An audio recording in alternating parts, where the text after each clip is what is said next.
Hello, everyone. Welcome back to Dollar Tree Tactical. I know it's been a minute considering my last upload was at the beginning of December.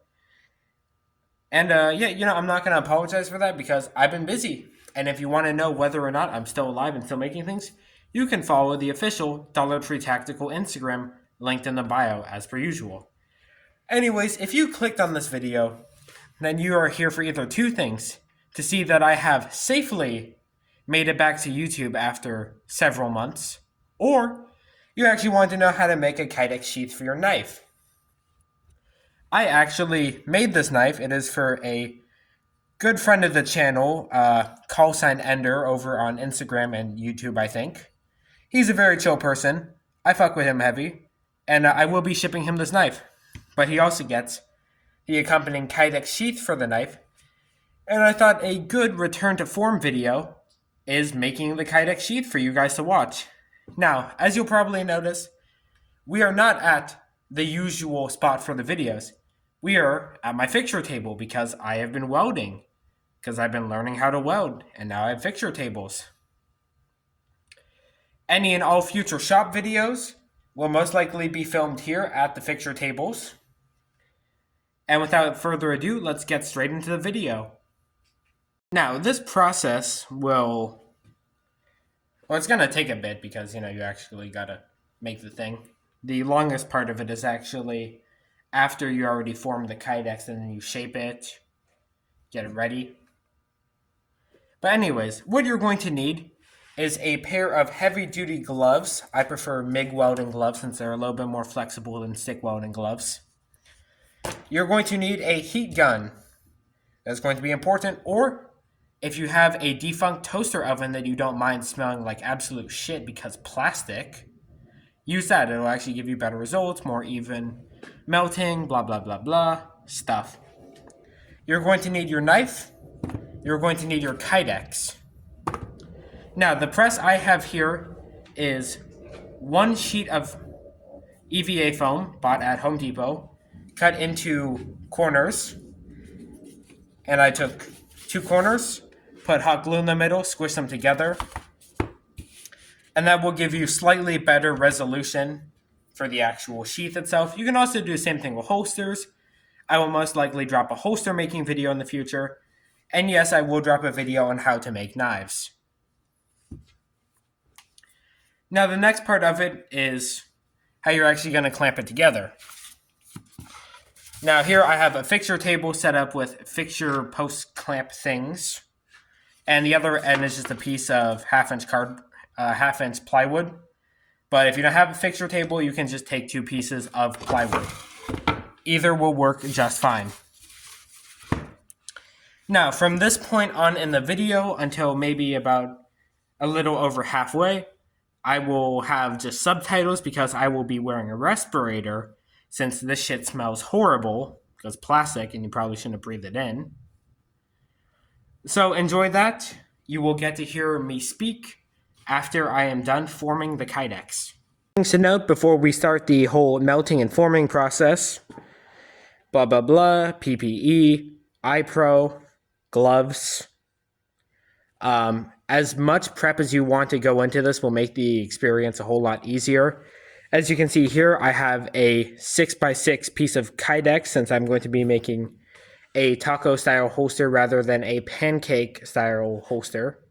I will use holster and sheath interchangeably because I am stupid. And you should take your knife blade and coat it in painter masking tape because that will protect the finish on the blade from the Kydex. Anyways, let's get into the video.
Sorry for not filming that correctly. I'm still getting used to actually getting footage at the table. But basically what you're doing is you're going to try to center your thing, represented by this other 6-inch piece of Kydex I have. Take your knife. I usually have it so the blade is facing out. You're basically going to fold it on that seam, and then you're going to press it as tight as possible, and then you're just going to let the plastic cool. Now, Kydex cooks at about 300 degrees. That's when it starts to get very flexible, very moldable, which is why you wear thick gloves, because you need to be able to actually handle it. And then you just let it cool. Right now, this will sit in here for a few more minutes while it hardens, and then we'll take it out. And if it needs adjustment, because sometimes it does, you simply just take it, you reheat it, and let's get to that part right now.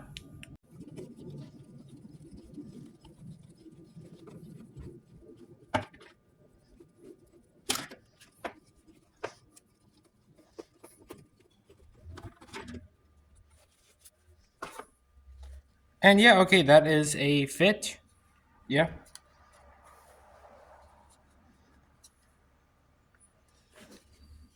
Check the retention.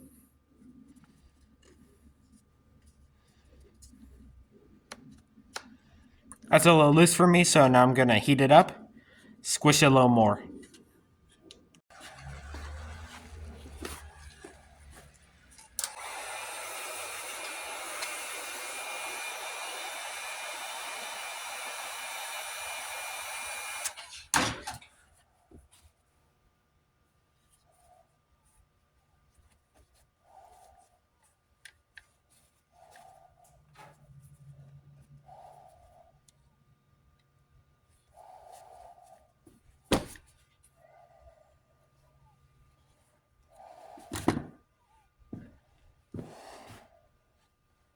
Now, since I didn't need to uniformly pinch the edge of the seam, all I did was I just took one of these spring clamps and I put it at the spot I just heated up. So that's it. Now I just gotta wait for it to cool down again. Next step, after you get your plastic formed to how you want it, you can't really see that much of an outline here. It's more visible on the other side. This thing is also pretty thin considering it's only 1/8 thick. But what I like to do is I like to mark out the edge where I'm going to cut, because you're going to cut off or grind off the excess material of the sheath that you don't want. Now, right here, I've marked off maybe about 3/8 extra material past the edge of the blade, because you still need space for where you're going to have your hardware to sit. Now, for this is going to be an EDC type knife. So I have it set for a singular belt clip on this side. Now, the fastest way I found to cut it is just a standard Dremel with a cutoff wheel. Cordless Dremels work. Corded Dremels are slightly stronger. So let's get into that.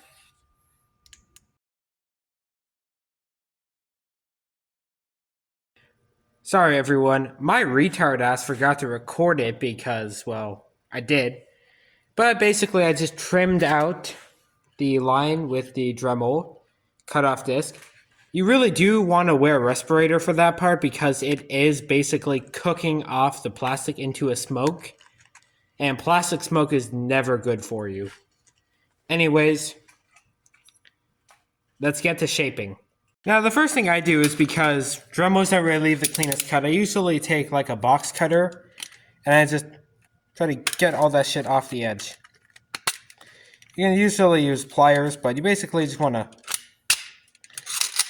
clean up those edges first.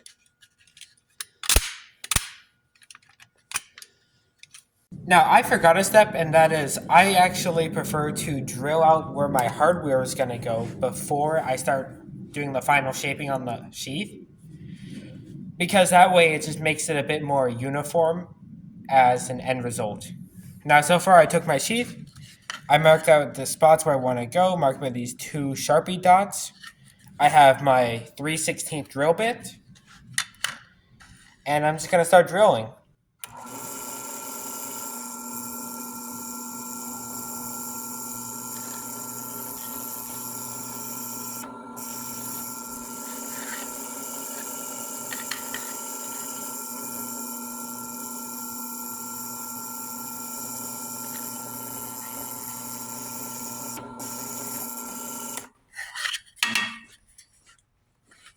Now, if you're going to be doing any metalworking of the sort whatsoever, these next two things I'm going to show you definitely want to pick up.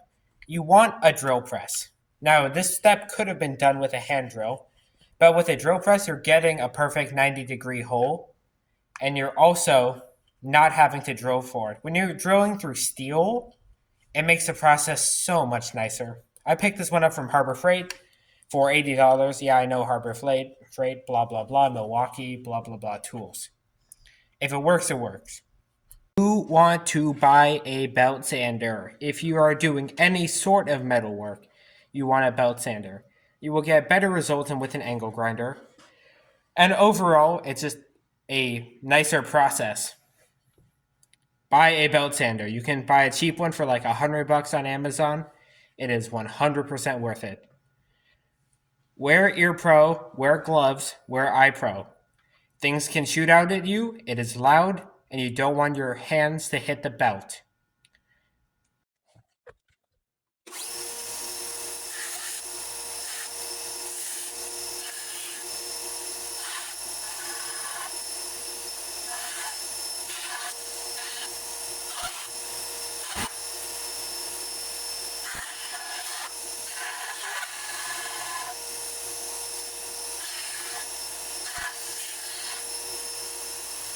Last time, just take your edges if there's any stuff on them, like I have here.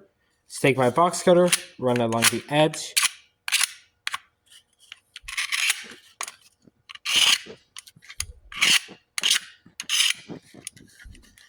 I did that whole thing with 100 grit sandpaper because it just gives a better finish.